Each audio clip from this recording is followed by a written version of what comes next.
एक सांस्कृतिक परिवार आणि डोंबिवली रनर ग्रुपच्या वतीने मैत्री दिनाचे औचित्य साधत डोंबिवलीकरांसाठी डोंबिवलीकर फ्रेंडशिप रन 2024 आयोजन करण्यात आले। ही स्पर्धा 21 किलोमीटर, 10 किलोमीटर, 5 किलोमीटर आणि 1.6 किलोमीटरचा फन रन अशा टप्प्यात झाली। लहान मुलांपासून तरुण वृद्ध नागरिक महिलांनी हजारो डोंबिवलीकरांनी सहभाग घेतला। सार्वजनिक बांधकाम मंत्री रवींद्र चव्हाण यांनी या स्पर्धेत सहभाग घेतला। आप्पा दातार चौकापासून गार्डा सर्कल पर्यंत रवींद्र चव्हाण स्पर्धेत सहभागी झाले होते। कल्याण डोंबिवली रनर्स ग्रुप जो वर्षानुवर्ष डोंबिवली शहरामधील असणाऱ्या विविध मॅरेथॉन स्पर्धांचं आयोजन करत असतो। या सर्व रनर्स ग्रुपने एकत्र येऊन फ्रेंडशिप डेच्या निमित्ताने एक मैत्रीचा संदेश आणि प्रत्येक डोंबिवलीकरांचं स्वास्थ्य चांगलं राहावं म्हणून एक 1.5 किलोमीटरची एक फन रन ही आयोजित केली होती। त्यामध्ये चालत सर्व डोंबिवलीकरांनी फडके रोडपासून आपल्या या इथल्या असणाऱ्या सावराराम संकुलापर्यंत यावं की जेणेकरून आरोग्य हे चांगलं राहावं यासाठी एक चांगला संदेश हा संपूर्ण डोंबिवली आणि महाराष्ट्राला मिळावा म्हणून फ्रेंडशिप डेच्या निमित्ताने रनर्स क्लब अतिशय चांगल्या पद्धतीने कल्याण डोंबिवलीचं असणारं हे KDR म्हणून असणारा हा ग्रुप आहे।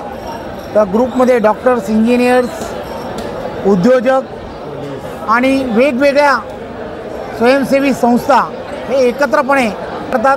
सर्व मंडळींनी गेली काही महिने आपल्याला माहीत असेल आम्ही एकत्र पत्रकार परिषदही घेतली होती। 2 महिने अथक परिश्रम केले आणि जवळजवळ 8 ते 9 हजारापेक्षा जास्त यामध्ये स्पर्धकांनी भाग घेतला। सर्वांनी एक चांगल्या पद्धतीचा एन्जॉयमेंट ज्याला म्हणतात ती केली। स्पर्धा ही स्पर्धेसारखी नसावी, आयुष्यात त्याची मजा घेता आली पाहिजे। आमचे घाडगे सर आहेत, ही सर्व मंडळी जी आहेत ही सर्व मंडळी वयाची 65 पूर्ण केल्यानंतरसुद्धा त्यांनी त्यांचं आरोग्य सकाळी रोज धावून नित्यनेम व्यायाम करून अतिशय चांगलं ठेवलं आहे। त्यामुळे तेही रोज त्यांच्या ग्रुपच्या माध्यमातून अनेकांना हे सांगण्याचा प्रयत्न करतात की आपण सर्वांनी आमच्याकडे या, आम्ही तुम्हाला मोफत या संदर्भातलं ट्रेनिंग देऊ आणि ते सर्वजण करतात। 2-5 जणांनी सुरू झालेला हा संपूर्ण ग्रुप आज जवळजवळ 300 ते 400 जण हे या सर्व त्यांच्या असणाऱ्या या उपक्रमाबरोबर जोडले गेलेले आहेत।